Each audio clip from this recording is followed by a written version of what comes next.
Hey everyone, welcome to Glam Up. Manisha Rani Bihar की शान है और उन्हें आज कौन नहीं जानता। केवल बिग बॉस ही नहीं, मनीषा अपने दम पर पहले से ही अपनी काबिलियत से वो मुकाम हासिल कर चुकी है जहां उन्हें कहीं भी लोगों से अप्रोच लगवाने की या फिर अपना नाम सजेस्ट करने की जरूरत नहीं पड़ती। वो जो चाहती है वो उसे पा लेती है। उनकी रानी मुखर्जी से मिलती जुलती आवाज का आज हर कोई दीवाना है और उनका ह्यूमर ऐसा है कि अच्छे के डायलॉग्स फेल कर दे। पर मनीषा के इस मुकाम तक पहुँचने की जर्नी बिल्कुल भी आसान नहीं रही और उन्होंने बहुत छोटी उम्र से दिक्कतों का सामना किया। कुछ दिन तो ऐसे भी बीते जहां उनको ये तक लगता था कि नाचने के चक्कर में कहीं वो अपनी जिंदगी ही ना गवा बैठे। पर एक टाइम पर 400-500 रुपए के लिए भी तरसी मनीषा आज एक फोटो पोस्ट करने के भी 40,000 रुपए ले लेती है और उनकी असल कमाई तो आप सोच भी नहीं सकते। कितना अर्न कर लेती है मनीषा और ऐसा उन्होंने क्या किया था कि वो इतनी यंग एज में घर की सारी बंदिशें तोड़कर इतना कुछ हासिल कर पाई। क्यों वो कहती है कि उनकी माँ की जिंदगी तो झंड है ही, वो हमारी भी कर गई। अपनी लाइफ में कितने बॉयफ्रेंड्स रख चुकी है वो और कैसे उन्होंने गलत नियत वाले आदमियों से खुद को बचा कर रखा। चलिए तो मनीषा रानी की अब तक की अनजानी कहानी जान लेते हैं इस वीडियो के थ्रू। बट उससे पहले मेरी आप सभी से रिक्वेस्ट है कि इस वीडियो को लाइक करके चैनल को सब्सक्राइब आप जरूर करें, जिससे आपको मेरे आने वाले हर वीडियो के नोटिफिकेशन टाइम पर मिल सके।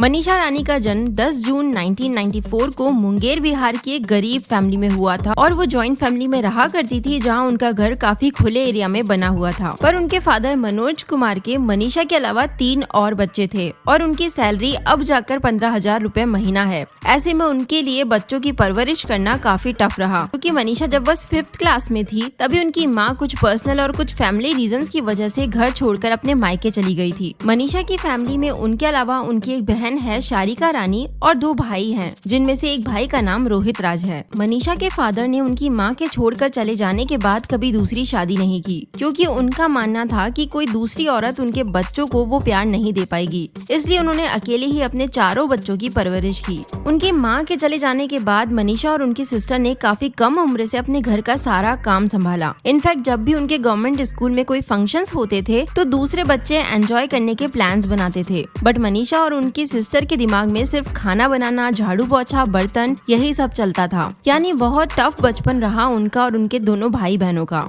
और क्योंकि उनकी माँ भी खुश नहीं है, इसलिए वो कहती है कि माँ की जिंदगी तो झंड है ही, वो हम सबकी भी कर गई। पर बचपन से ही मनीषा का झुकाव एक्टिंग और डांसिंग की तरफ था और उनके लाइफ को लेकर सपने बहुत बड़े थे। वो हमेशा ही अपने घर के पास होने वाले लोकल बुगी वुगी जैसे डांस कॉम्पिटिशन्स में हिस्सा लिया करती थी और हमेशा फर्स्ट ही आती थी। उनके फादर ने उन्हें हमेशा सपोर्ट भी किया और कभी पार्टिसिपेट करने को नहीं रोका। पर जब वो थोड़ी बड़ी हुई और 11th क्लास में आई तब उनके घर के दूसरे जेंट्स मेंबर जैसे चाचा और ताऊजी उन्हें बहुत ज्यादा रोक टोक करने लगे। ना उन्हें घर के गेट पर खड़े रहने दिया जाता और छत पर जाने में भी उनकी डांट पड़ती। यानी काफी कंजर्वेटिव सोच रही थी उनके घर के जेंट्स की। फिर जब मनीषा 12th क्लास में आई तब उन्होंने अपने फादर से डांस इंडिया डांस में पार्टिसिपेट करने की इच्छा जाहिर की। पर दूसरे लोगों की रोक टोक और गुस्सा होने की वजह से उनके फादर को भी मनीषा का ये आइडिया पसंद नहीं आया और उन्होंने मना कर दिया। फिर उन्होंने अपने फादर से जब डांस सीखने की इच्छा जाहिर की तो उनके फादर ने उसके लिए भी मना कर दिया। मनीषा ने तब सोचा कि यदि परमिशन ही मांगती रही तो पापा अलाउ नहीं करेंगे और मैं कभी मुंगेर से बाहर नहीं जा पाऊंगी। इसलिए उन्होंने अपने फादर को एक लेटर लिखा, माफ कीजिएगा हमको, और चुपचाप अपनी फ्रेंड के साथ कोलकाता भाग गई, क्योंकि बिहार से वही पास पड़ता था और उन्हें वहाँ जाने वाली ट्रेन के बारे में भी नॉलेज थी। तब वो बस 16 साल की थी और इतनी फियरलेस थी कि बिना टिकट के हर जगह ट्रैवल कर लेती थी और यहाँ तक कि 5 रुपए का प्लेटफॉर्म टिकट भी नहीं कटवाती थी और पकड़े जाने पर एक्टिंग करती थी जैसे उनका टिकट कहीं खो गया है। इतना ही नहीं, उनका सोचना ये था कि बिना टिकट के यदि ट्रेन में किसी ने पकड़ लिया तो जेल में 4 घंटे बैठाऊंगी। मनीषा कहती है कि उन्हें आज तक समझ नहीं आता कि उस टाइम उन्हें किसी बात का डर क्यों नहीं लगता था और उनके बिना बताए कोलकाता चले जाने पर उनके फादर ने उनसे 1 साल तक बात नहीं की। खैर, कोलकाता जाकर मनीषा जिस घर में रही वो बहुत बुरी कंडीशन में था। मनीषा कहती है कि वो भले ही एक गरीब फैमिली से थी पर उनका मुंगेर वाला घर इतना भी खराब हालत में नहीं था। पर कोलकाता में उनके घर की ऐसी हालत थी कि उनके घर का एक मेंबर भी उसमें एक दिन नहीं रह सकता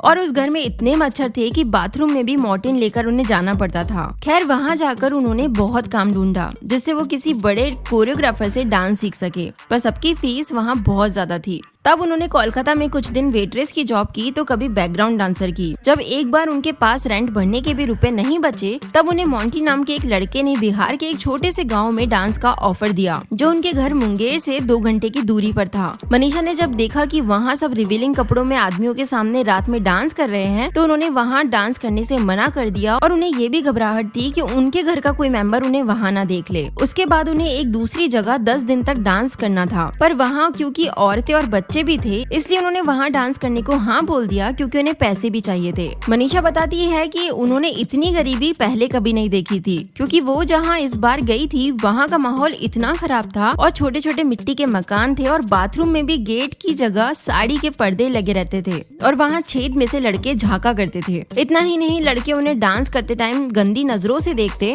जिस पर एक लड़के को मनीषा ने जब चप्पल दिखा दी तो उनके पीछे सारे आदमी लोग पड़ने लगे थे, पर वो उस टाइम रो गई थी और उनके साथ वाले मेंबर्स ने उन्हें बचा लिया। खैर मनीषा ने 10 दिन जैसे तैसे वहाँ काटे और जब मैनेजर से वो रुपए मांगने गई तो उसने बोला कि 2 दिन और उन्हें डांस करना पड़ेगा, जिस पर मनीषा ने उनसे बोला कि वो पैसे रख ले, बस उन्हें जाने दे। तो उन्होंने मनीषा को एक रूम में बंद कर दिया। तब मनीषा जैसे तैसे वहाँ से भागने में कामयाब तो रही, पर उनका फोन भी किसी ने ले लिया था और वो गांव मेन सिटी से बहुत ज्यादा 10-15 किलोमीटर दूर था और उस एरिया में बीच में कोई इंसान भी नहीं दिखता था। जैसे तैसे मनीषा को एक बस दिखी और वो उस पर लटक गई। फिर बिहार रेलवे स्टेशन पर जैसे तैसे जाकर उन्होंने अपने बॉयफ्रेंड को कॉल किया कि उन्हें 500 रुपए भेज दे और उन्हें कोलकाता रेलवे स्टेशन पर लेने भी आ जाए। जब वो कोलकाता पहुंची तो वहाँ जाते ही वो बेहोश होकर गिर गई। तब वो समझ चुकी थी कि ऐसी जगह नाचने पर लोग लड़की को बस नचनिया ही समझ लेते हैं। तब से उन्होंने ऐसी जगह ना जाने का डिसाइड कर लिया। कुछ टाइम कोलकाता रहकर वो बिहार फिर से आ गई और इस बार टिकटॉक आ चुका था। मनीषा ने तब बिना कुछ सोचे और बिना लोगों की बात सुने लगातार वीडियोस डालना शुरू किया। तभी एक दिन उन्होंने ऐसे ही अपनी आवाज में डायलॉग बोलकर वीडियो पोस्ट कर दिया और किस्मत से वो वीडियो 1 मिलियन व्यूज ले गया। तब मनीषा को लगा कि जब बिना प्रिपरेशन के वीडियो इतना चल सकता है तो कंटेंट प्रिपेयर करके डालने की कोशिश करूंगी और बस तभी से उनकी फैन फॉलोइंग टिकटॉक पर बढ़ने लगी और उन्हें पटना में इवेंट्स में जाने का मौका भी मिलने लगा। मनीषा के फेम की वजह से MX टकाटक पर उन्हें 30 वीडियोस पर मंथ के लिए 30,000 रुपए सैलरी का ऑफर मिला।